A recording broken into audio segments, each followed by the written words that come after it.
कार्यक्रम हवा महल।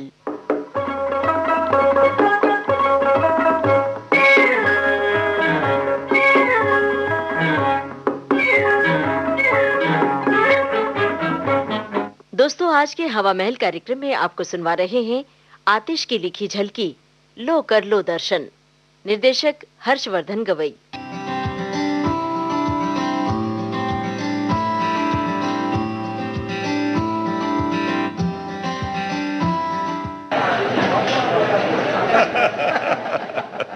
अच्छा सीताराम जी, नहीं वो बात सही है आपकी, लेकिन मैं भी वही कह रहा था आपको। हाँ, आप तो सही कह रहे थे, लेकिन ये अरे ये जोगिंदर सिंह जी कैसे अस्त व्यस्त से चले जा रहे हैं? लगते तो वही है। एक मिनट। अरे जोगिंदर सिंह जी, ओ जोगिंदर सिंह जी, सरदार जी। ओ जी। अरे क्या झटका खाया है क्या आपने? कहाँ चले जा रहे हैं घबराए से? और क्या बताऊं सीताराम जी, शुक्र करो कि मैं जिंदा हूं। क्यों, क्या हो गया? क्या हो गया? अरे यार, खबर तो पढ़ी होगी आपने, टीवी पर देखी और सुनी भी होगी। हमारे पड़ोस में जो 6 मंजिला इमारत बनी थी ना, अचानक गिर पड़ी। ओ जी, अरे रे रे, अरे रे रे।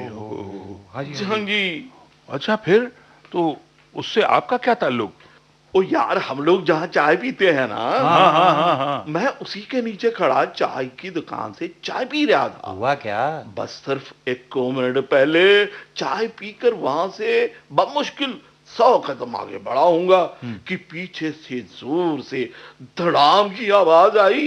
मुड़कर देखा तो बिल्डिंग गिर गई थी। अच्छा। हाहाकार मच गई।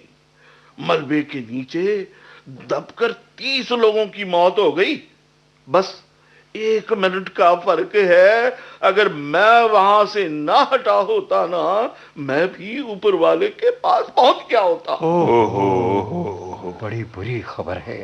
भला हो भाई गुरु का, उसने ऐन वक्त पर मुझे बचा लिया। सचमुच जाको राखे साइया सरदार जी, मार सके ना कोई। ओए, जिसनू राखे रब तो उसनू चखे कौन। क्या रब ने बचा लिया है? और वो जो 30 बेगुनाह मलबे के नीचे दबकर मर गए, उन्होंने रब का क्या बिगाड़ा था? लेकिन राम गोपाल जी, अरे सच्चाई ये है सीताराम जी कि वो बिल्डिंग अनऑथराइज्ड थी। अच्छा। उसकी कंस्ट्रक्शन में भी घटिया माल का इस्तेमाल किया गया था। सीमेंट की जगह रेत खूब ज्यादा इस्तेमाल की गई थी। जाहिर है कि अथॉरिटीज के साथ मिलकर रिश्वतखोरी की गई, मोटी मोटी रकम ऊपर से नीचे तक बहाई गई और बिल्डिंग बनने दी गई। जी बिल्कुल, आप बिल्कुल सही कह रहे हैं जी। क्या बताएं सरदार जी, क्या माहौल हो गया है। इस भ्रष्टाचार ने तो बेड़ा गर्क कर दिया है पूरे माहौल का। तो फिर रब ने इन भ्रष्टाचारियों को सजा क्यों नहीं दी? है? वो तो सब देख रहा है ना, सब जानता है ना। और यही नहीं है जो जोगिंदर सिंह जी के घर के बाजू में हुआ है। तो एक और बुरी खबर है। वो क्या है?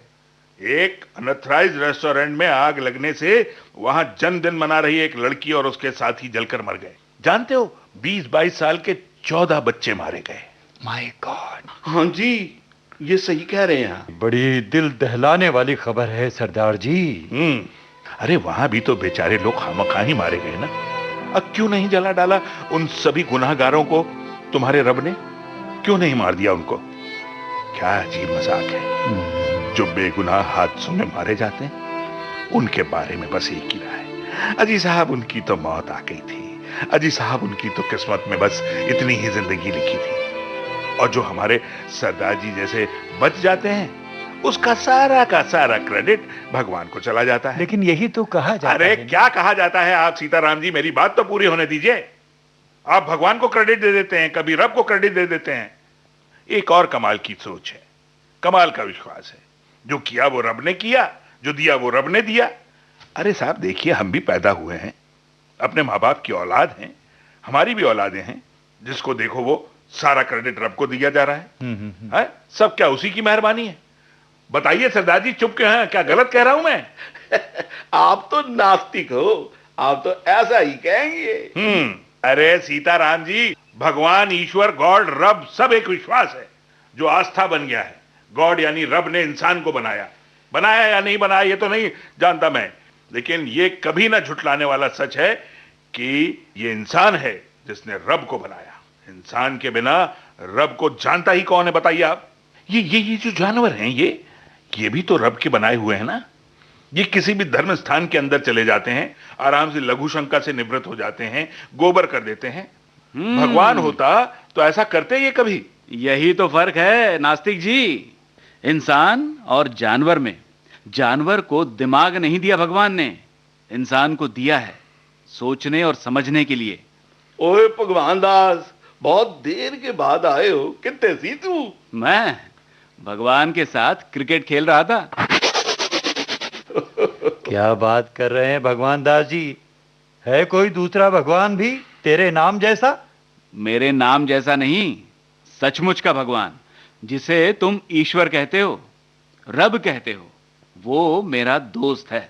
मेरे साथ क्रिकेट भी खेलता है और शतरंज भी खेलता है।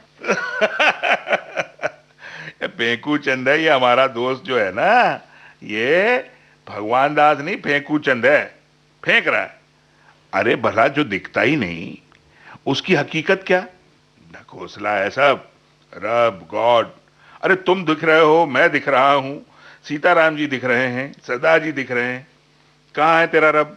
बता दो कहां, दिखा जरा मुझे, दिखा भाई। वो सर्वव्यापक है ना, तुम्हारे सामने इसी वक्त मौजूद है, मगर तुम जैसे नास्तिक को दिखाई नहीं देगा। चलो मैं मान लेता हूं मैं नास्तिक हूं, ये हमारे सरदार जी तो आस्तिक है ना, ये सीताराम जी तो आस्तिक है ना। भैया आपको दिख रहा है? तुमको दिख रहा है? नहीं दिख रहा है ना? बिल्कुल नहीं, बिल्कुल नहीं। दो अब जवाब, है कोई जवाब? ये हवा है ना, इसी में हम सब सांस ले रहे हैं। हाँ। तुम भी? हाँ? क्या दिखाई देती है किसी को? जिंदगी क्या है?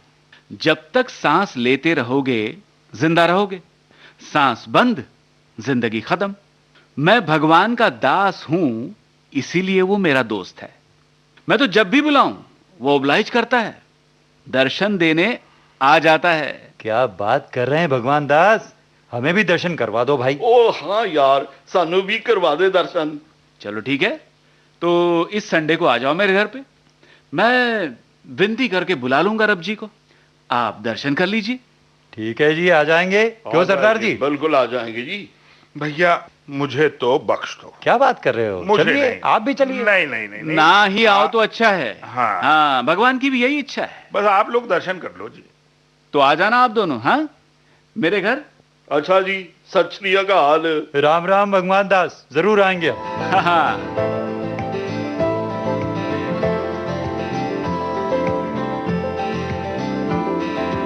ओ जी सत श्री अकाल जी। भाई भगवान दास, राम राम। आइए आइए, आ गए आप। मगर ये क्या, साथ में इतनी भीड़ ले आए?